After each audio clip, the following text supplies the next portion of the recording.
Alright guys, today we're doing the classic Pink Panther theme.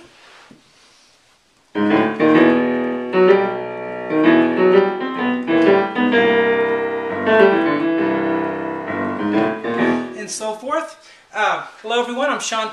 Welcome to my easy piano lessons. We'll be doing the part 1 for free here on YouTube. As always, I put the rest of the parts on my website, webpianoteacher.com. You can also find me on Facebook. Just do a Facebook search for webpianoteacher.com, or my Twitter name is webpianoteacher. I also have a blog that you can get to from the website where I have a lot of articles that I've written if you want some things to read for free on there. We're going to start off here with this. And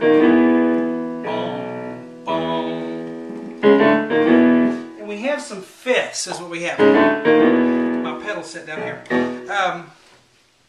So we're going to have, you see all those sharps and everything, but if you'll just recognize that they're fifths, it'll make it a lot easier, alright? And a fifth is just, 5 letters apart. So we're going to start with C sharp, way down here. Here's our middle C, so we're not on this C, but we're on this one. C sharp and G sharp together. Alright? And the very next fifth that we go to, we just slide it up to D and A. Okay, so this is really the primary fifth there that we're going to. The C sharp and G sharp are just notes right below. Okay? So you're just sliding up there. And for the fingering, some people like to use their thumb and their pinky for everything, for all fifths, but I find that can be kind of laborious. So I like to use 2-5 and then go to 5-1. And that's just pinky and pointer finger here. And then next you do your thumb and your pinky finger, and you can just slide off of that since it's coming off a black key. And I have that slurred because you want to play those in a group, because it's very important that you play this, articulate it right, or it's not going to sound good. If you just go, alright, we need to go ba-da, ba-da. Alright, so we got the first fifth there, the first slide. And then the next one is going to be D sharp and A sharp, going to E and B. Okay, but we can use the same fingering. Now, I put same up here on the right hand because if you want to play both hands, I like to do that because it kind of fills it out a little bit. There's no piano on the original, so we can do whatever we want. But I like to do.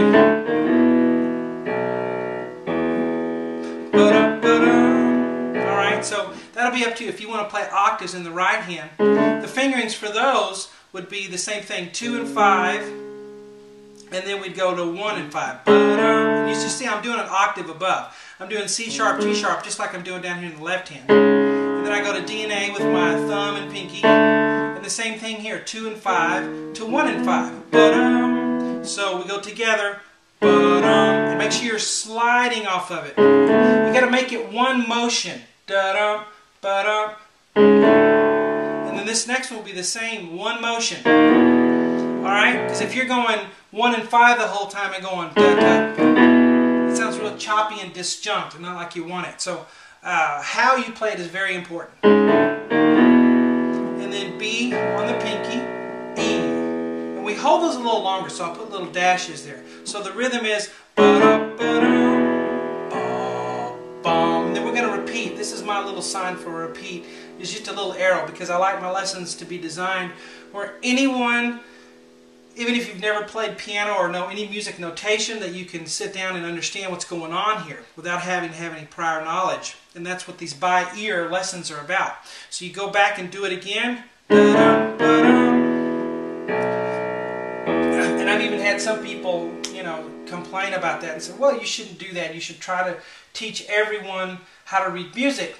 Well, a lot of people are by ear learners. So and then the other argument is, well, if they only learn by ear, then they can only learn what you've taught them. Well, I've taught so many things that if you're a beginner, you could go the rest of your life probably and have all the videos you need on my website. So there's plenty on there, but it's just a different way to learn. It's just a by ear type of thing.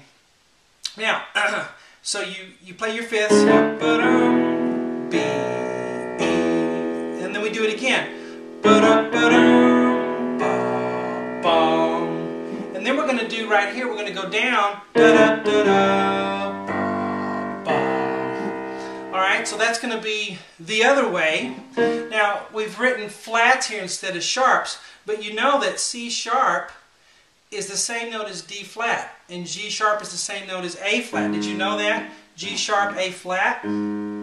But they're called inharmonic, those two notes, because they have two different names but one pitch. All right, and it matters because here we're going up, and when you're ascending, you want to use sharps, and when you're descending, you want to use flats. Okay, it's just the way music notation is how it's evolved, I guess. So we're going to go backwards here, and we're going to use 2 5s to start with.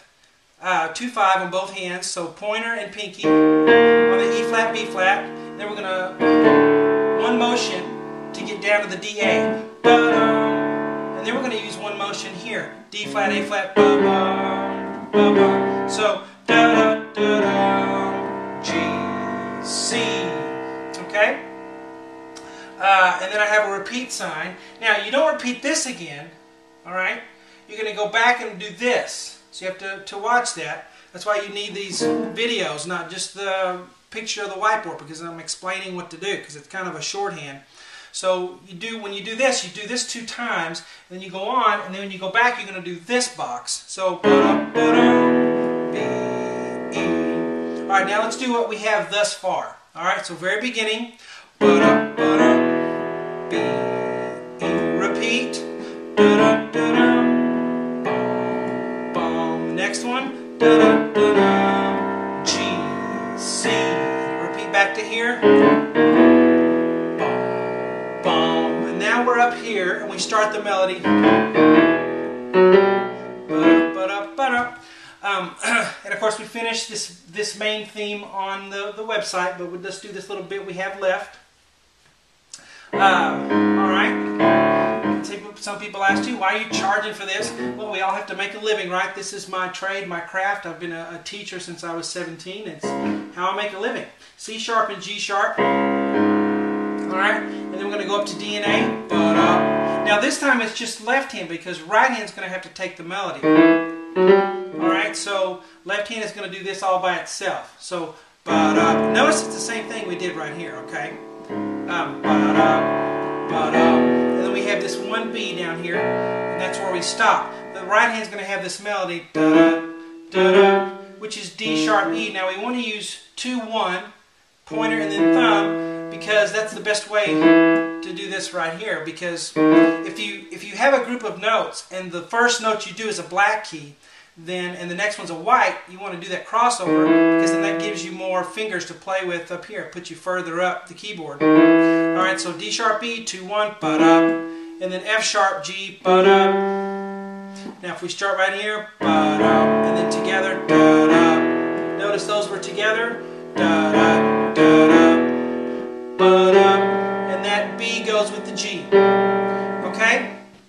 Now if you get the piano music to this, they don't put those extra things in there. I like to put them in there because I hear it, when I was a kid, I've heard it so many times, Pink Panther, and there's that bass note that goes there, and I'll just miss it if it's not there. Just going ba-da, ba-dum, but there's da-da, boom, boom. Okay, so I like to put those bass notes in there. So right here, starting right here, da-da, da-da, ba-da. Okay? Now let's go through what we've done, so we'll make sure you got the intro down here. We start with both hands, if you're able to. If you can't do both hands, that's fine. But we start with this block right here, and we have ba-da, ba-dum. Oh, and I was going to mention the pedal. Don't smother this with pedal, and especially when you have something that's chromatic. And chromatic just means, every note, whether black or white, going up or down.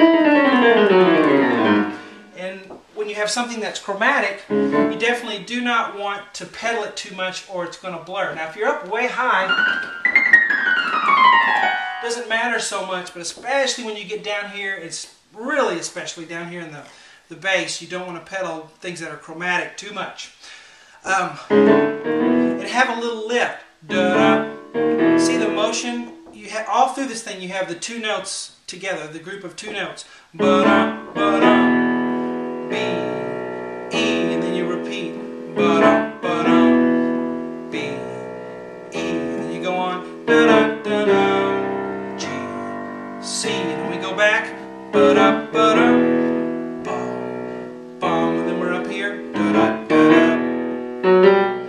have space there, you don't want to go. That's not how it goes. It's Hear how the articulation is important to how the song sounds, or the piece. It's not a song.